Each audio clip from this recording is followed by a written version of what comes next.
Сәлем достар, менің арнама қош келдіңіздер. Бүгін сіздермен 40 қабаттан қысқыға тәбет ашатын осындай кішкене ғана рулет секілді тіске басарлар дайындайтын боламыз. Міндетті түрде видеоны соңына дейін қарап, дәл менің рецебім бойынша дайындап көріңіз.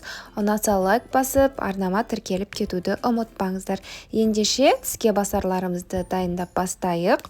Ең әуелі керек заттарымызды дайындап алайық. Ол үшін бізге 40 қабат, болгар бұрышы, сарымсақтар және пияз, тұз, қант, лавр жапырағы, ащы бұрыш, сұйық май және осындай үлкенірек сәбіз қажет болады. Уксус қажет. Барлығының мөлшерін видеоның астындағы описаниеге жазып қалдырып кетемін. Банкаларымызды алдын ала стерильдеп аламыз. Енді 40 қабатымызды дәл видеодағыдай жапырақтарын шешкенге ыңғайлы болу үшін осылай пышақпен кесіп аламыз. Жақсылап енді қайнап жатқан суға кескен жағын қаратып 40 қабатымызды саламыз. Біздің суымыз бұрқылдап қайнай бастауы керек. 40 қабаттарымыздың жапырақтары түсіп, осы уақытта салмасын дайындайық. Үккіштен өткізілген сәбізімізге сарымсақ және де ұзыншалап туралған болгар бұрышы мен пиязымызды қосамыз. Және де сәбізден жасалынатын салатқа арналған дәмдеуіш қосамыз да барлығын қолымызбен жақсылап суын, яғни согын шығарып араластыратын боламыз. Осы уақытта біздің 40 қабатымызда бұрқылдап қайнап жатыр екен. Келесі бетіне ауыстырамыз.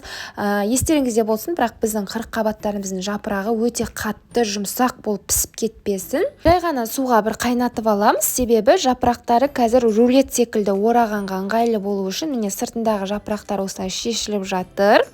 40 қабатты судан алып, өзіме ыңғайлы етіп жапырақтарын ажыратып алды.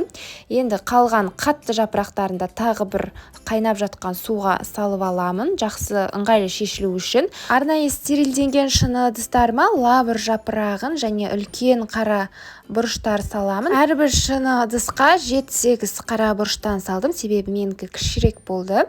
Енді 40 қабатымыздың жапырағынан рулет жасаймыз. Ортасындағы осындай қатты жерін кесіп алып тастаймыз. Кейбір кісілер осындай қатты жерін қытырлатып жегенді жақсы көреді. Ол енді өздеріңіздің еріктеріңізге қарай, талғамдарыңызға қарай.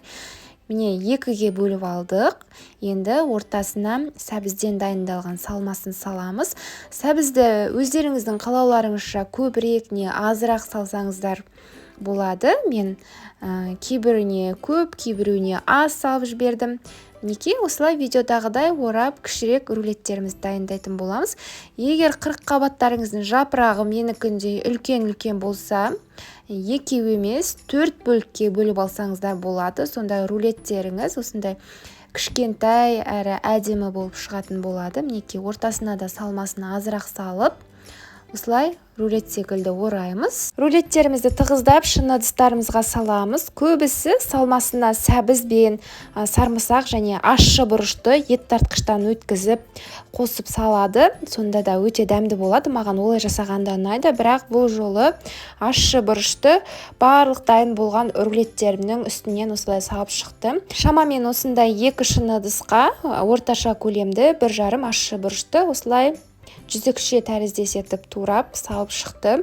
Ащы бұрышты көбірек не азырақ салу, ол әрине өздеріңіздің талғамдарыңызға қарай. Енді маринадын дайындаймыз. Қайнаған суға тұз және қант себеміз. Қантты көп салып жібердім деп ойламаңыздар. Маринадталған кезде бәрінің дәмі керемет болып шығатын болады. Және сұйық майымызды құямыз, араластырамыз. Суымыздың бұрқылдап қайнағанын күтеміз. 3-4 минутта осылай бұрқылдатып қайнатып аламыз. Және соңында уксус құйып, тағы да 1 минуттай қайнатып аламыз, араластырамыз. Енді осы ыстық күйінде шыны ыдыстарымызға салынған рулеттеріміздің үстінен маринадымызды толтырып құятын боламыз. Міндетті түрде толтырып құю керексіз. Бетін жауып тұратындай біздің маринадымыз. Енді ыстық суға бір салып стерильдеп алған қақпақтарымды жабамын. Бұрандалы қақпақтарда жапсаңыздар болады. Салқын бөлмеде сақтаймыз. Шамамен 1 айдан кейін дәмін тата берсеңіздер болады. Өте дәмді әрі керемет болып шығады. Осымен біздің 40 қабаттан дайындалған тіске басар рулеттеріміз дайын.